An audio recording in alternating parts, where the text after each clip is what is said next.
I'm back with another set of tips. This is about stopping yourself from getting dizzy when you are turning. And this is as a response to a question from My Blossom on YouTube, who said she still has trouble with her turns, particularly with spotting. So I'm going to let you into a secret, actually. So spotting is what dancers are taught to do to stop themselves from getting dizzy, particularly in ballet. I mean, I did ballet from when I was 5 years old, and we were taught to spot to stop ourselves from getting dizzy. But I have to say, I found that the more I spotted, the more dizzy I got. It just didn't work for me. And honestly, I was terrible at doing turns because I get very seasick, and I used to get very car sick when I was a child. So I've obviously just, my inner ear does not like being sort of moved around. And so, yeah, I always got terribly, terribly dizzy, and I just could not do lots of turns. And the more I did spotting, the harder it got, the worse it got. I was just absolutely terrible at it. And then, oh gosh, it was a belly dancer on a site that I used to belong to called Buzz. Those of us who've been in the belly dance world for a long time will probably remember this absolutely wonderful community, an international community called Buzz. And somebody on there said, the best way to stop yourself from getting dizzy is to do what the Sufis do. This is my understanding anyway. It's what the Sufis do. Instead of spotting, what they do is they put their attention on something on their body, something that that is close to them. And so what I started, I used to have a ring on this finger. I've got a ring on that finger, that's my wedding ring, and I used to have a ring on that finger as well. I don't know why I've stopped doing it, actually.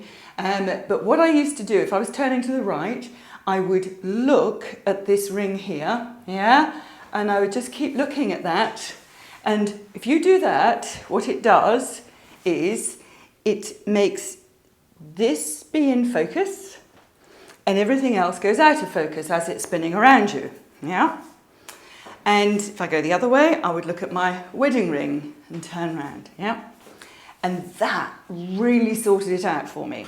So if you find spotting difficult, try doing that. I did that for years and years and years. And then I think because that then encouraged me to do more turns and to just practice more, I then got better and better at doing turns, and I can now spot.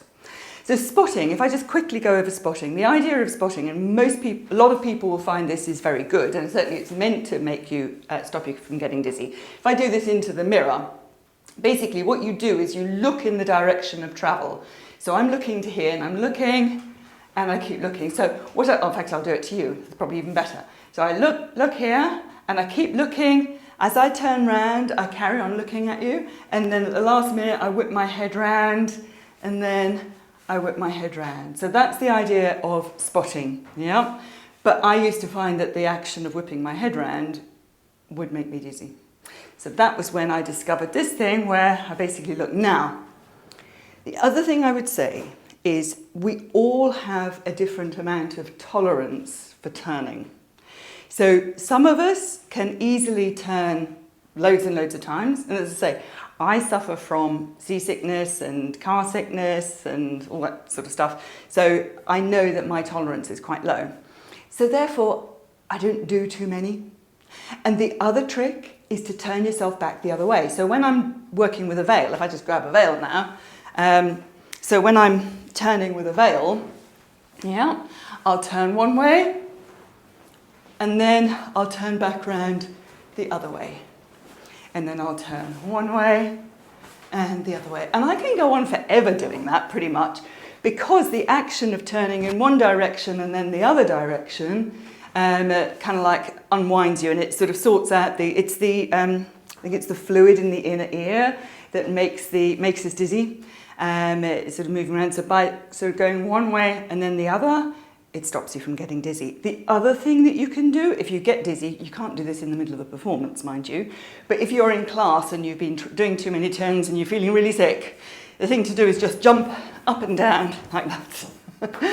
and, and that will just settle the fluid down in your inner ear, and that will stop you from getting dizzy. So 2 tips to stop you from getting dizzy. 1 is to turn yourself one way and then the other. So just do 1, maximum 2 turns one way, and then go back the other way.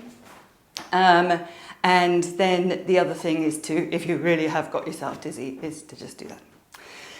And Mai was also saying that she finds the balancing difficult, and I think that might be partly because she's worried about getting dizzy. But what I was talking about the other week, which was about keeping control and connection in here, that will help your balance. And the other thing, so keeping yourself controlled, keep your rib cage pulled in, that will help you to balance when you're turning. And the other thing is to watch out for leaning back. A lot of belly dancers, I see this so much when they're leaning back, and basically as they turn, they lean back and they just go off balance. So you need to, if anything, think a little bit forward. You pull your rib cage in, think a little bit forward, and then you will turn with much more balance and control. Yeah, we kind of tend to throw ourselves around, throw our backs back like this, and it just goes haywire, it just goes all over the place. So there you go. Several tips there. One way of helping to stop yourself getting dizzy is to do what the Sufis do and focus on, say, one hand, it's a little bit of one hand or another hand.